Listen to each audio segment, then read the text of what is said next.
Good morning, everyone. I would like to accept all protocols as established by our chairperson for this morning, or mistress of ceremonies, and say, ladies and gentlemen, in our Caribbean region, energy plays a critical role in development, enhancing social well-being and fostering economic stability.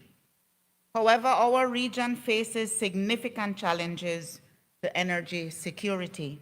Hazards such as hurricanes and earthquakes affect electricity supply, leaving our communities without electricity, and pose significant threats to security and well-being. Many of our member states are struggling to replace outdated power plants and fragile electric grids.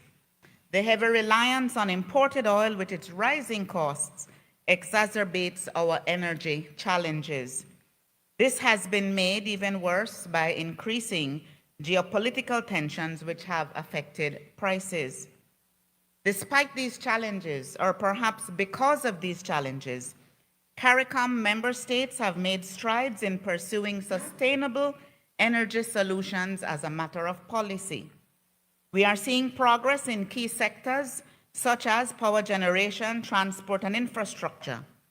It is projected that by 2050, the region will have transitioned from 19% electrification to 51%, underscoring our commitment to a just, equitable, and accelerated transition that leaves no one behind and safeguards our planet for future generations. CARICOM is actively working towards a more sustainable and resilient energy future by accelerating the deployment of renewable energy resources and fostering partnerships among member states. The increasing production of hydrocarbons in Guyana, Suriname, and Trinidad and Tobago presents opportunities to enhance energy security.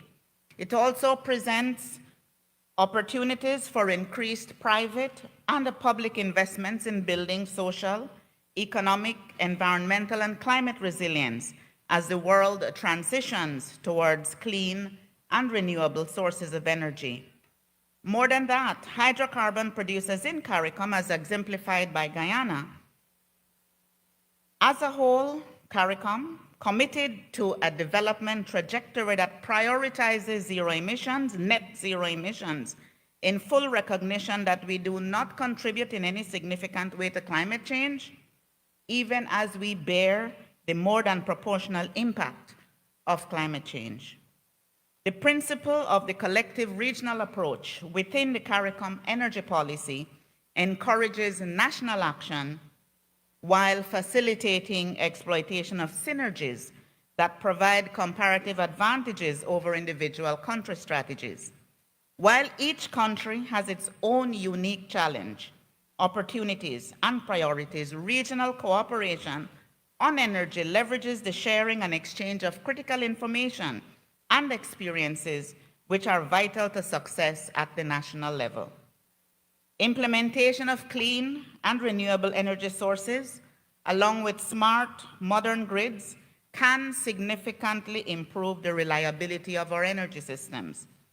Accelerating the energy transition and energy system transformation are essential to increase the share of renewable energy, promote the use of cleaner fuels, and bolster resilience.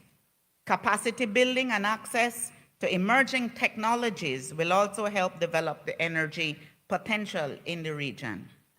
Excellencies, ladies and gentlemen, achieving our vision of a sustainable energy future in the Caribbean requires continued collaboration, integration, and investment.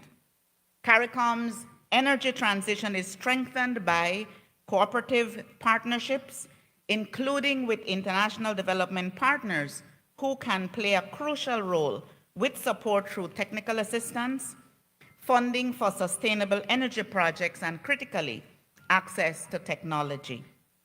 Urgent action is imperative to ensure energy security and climate resilience, as without these, the region's development trajectory is at risk. CARICOM will therefore continue to enhance cooperation among member states through policy harmonization, regulatory reforms, and capacity building initiatives. This transition is essential to secure energy security, mitigate the impact of climate change, and foster economic growth and development in the region. Ladies and gentlemen, a conference such as these that brings the private sector, the public sector, energy, focusing on agriculture, tourism, and all of the sectors that are critical to our economies is really important, and I therefore wish this meeting much success, much exchange of information, debate, and much good business. Thank you very much.